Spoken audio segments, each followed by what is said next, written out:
Welcome back to Road to Destruction, the Great Wars. In our last video, we explored how Bismarck skillfully navigated the Second Schleswig War, 1864, a conflict that laid the groundwork for Prussia's dominance in Northern Europe. But that was just the beginning. Now we turn our focus to the Austro-Prussian War of 1866, a critical conflict that would determine the fate of the German states and reshape the balance of power in Europe. It was here that Bismarck's true genius as a strategist, both on and off the battlefield, would shine.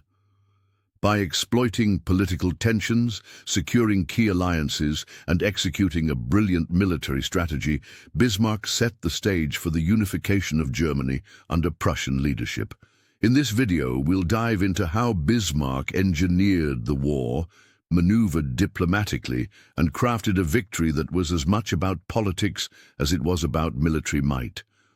We'll also examine how this victory pushed Prussia closer to its goal of a united Germany, setting the stage for the next phase of European history. The Austro-Prussian War wasn't just about two military powers clashing on the battlefield. To understand its significance, we must first look at the broader context of European geopolitics and the ongoing rivalry between Austria and Prussia.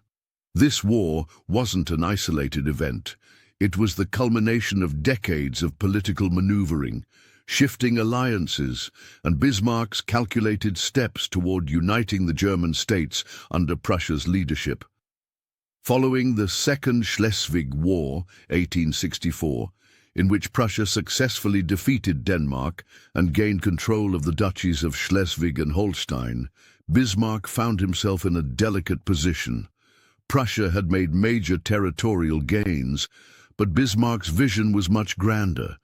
He was focused on achieving German unification, a goal that required overcoming Austria, the dominant power in the German Confederation. Austria had long been the chief protector of the smaller German states, but Bismarck knew that if Prussia were to rise as the leading force in Germany, Austria had to be sidelined. But how could Bismarck achieve this without provoking a larger European war? The answer lay in his diplomatic brilliance. Bismarck knew that Austria had already been weakened by its involvement in conflicts like the Crimean War, and its influence over the smaller German states was starting to wane. Meanwhile, Prussia was growing stronger, especially under King Wilhelm I's leadership, and Bismarck had already begun laying the groundwork to strengthen Prussia's position by isolating Austria from potential allies. Bismarck's ultimate goal was to eliminate Austria's influence over the German states, thus paving the way for a unified German empire under Prussian leadership. But to do that, Bismarck needed to weaken Austria's position in the German Confederation without triggering a larger European war. Through his manipulative diplomacy, Bismarck was able to position Austria in a precarious situation. He would create a scenario where Austria would have no choice but to fight, and when that happened, Prussia's military superiority would come into play. But Bismarck knew that this war had to be carefully controlled, with each move planned to secure not only Prussia's military victory, but also its political objectives. Before Bismarck could even consider the military aspect of his plan, he needed to secure the support, or at least the neutrality, of other European powers. This meant deft diplomatic maneuvering on the international stage. The first step in Bismarck's strategy was to isolate Austria diplomatically, ensuring that when the war came, Austria would face it alone. Bismarck was keenly aware that any war with Austria would be a two-front affair. Prussia would have to fight Austria directly, but Bismarck also needed to prevent Austria from drawing in powerful allies. To do this, Bismarck turned to the unstable state of Europe's other major powers. Bismarck first targeted France. France, led by Napoleon III, was a natural counterweight to Austria's influence in Europe. By offering France territorial benefits, specifically the opportunity to increase their influence in Italy, Bismarck managed to secure France's neutrality. France, at this point, was more concerned with curbing Austrian power and expanding its own influence than with the fate of the German Confederation. By playing to French ambitions, Bismarck made sure that Austria would face an opponent without the backing of France, one of the most powerful countries in Europe at the time. Next, Bismarck turned to Italy. The Italian states, particularly Piedmont, Sardinia, had long been seeking to unify their fragmented territory, but they were heavily opposed by Austria, which controlled northern Italian territories.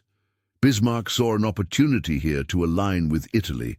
By promising Italian support against Austria, Bismarck created a powerful coalition.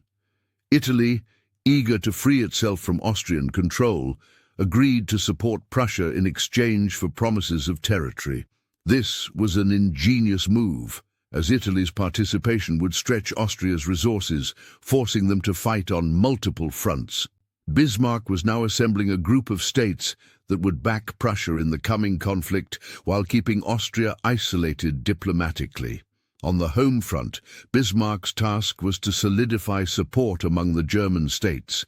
He needed to present Prussia's cause as one that would benefit the entire German-speaking world, not just Prussia itself. To do this, Bismarck was careful not to alienate the smaller German states that could be vital in the upcoming war effort. Bismarck also ensured that the Prussian king, Wilhelm I, maintained an air of legitimacy and strength. He made sure that the king's authority was not questioned, particularly in the face of opposition from within the Prussian parliament. The king's support was crucial to Bismarck's efforts, as any disruption in the royal chain of command could have threatened the entire strategy. Bismarck was also keenly aware of the power of nationalism among the German people. By framing the war as a chance to unite the German-speaking people, he made it clear that Prussia would lead the charge toward German unification. This would unite the population behind the cause, providing the necessary support for a war that would otherwise be unpopular. In the end, Bismarck's political maneuvering was a masterpiece of diplomacy.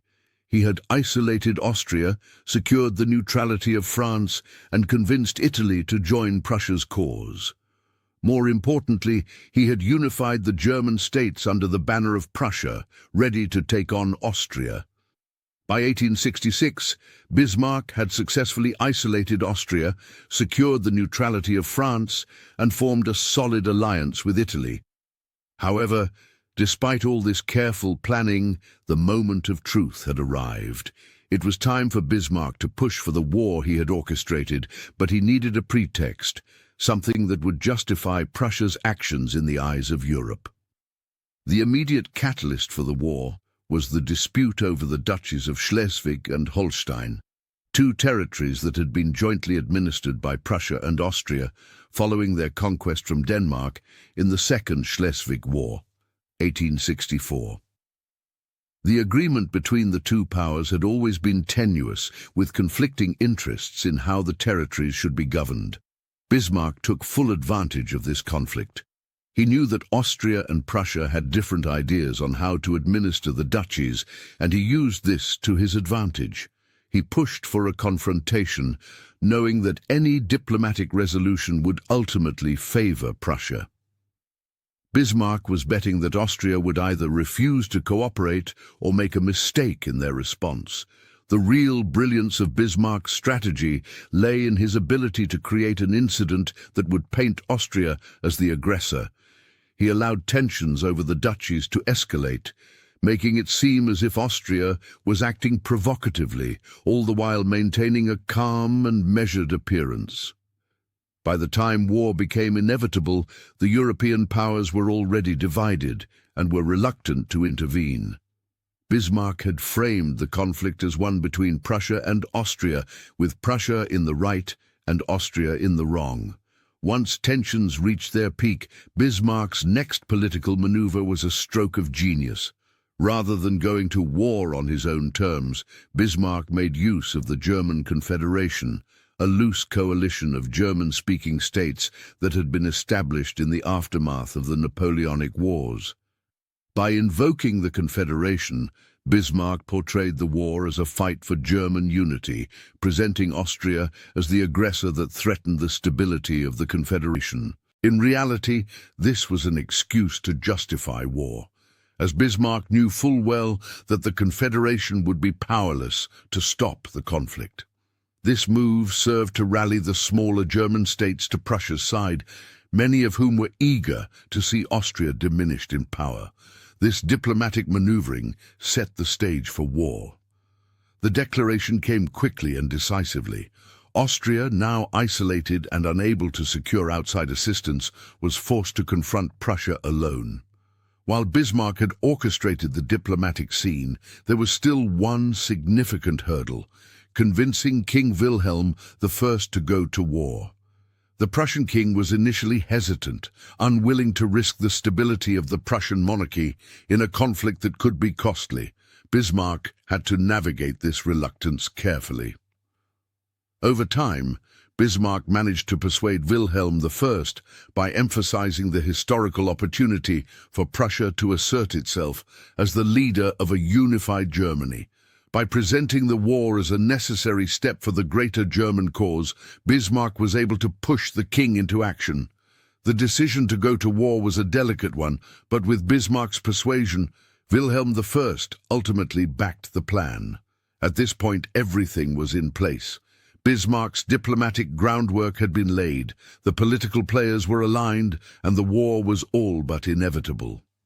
Once war was declared in June 1866, Bismarck's meticulous preparations were put to the test. He had positioned Prussia perfectly, and the events that followed would prove the brilliance of his diplomacy and the effectiveness of his leadership.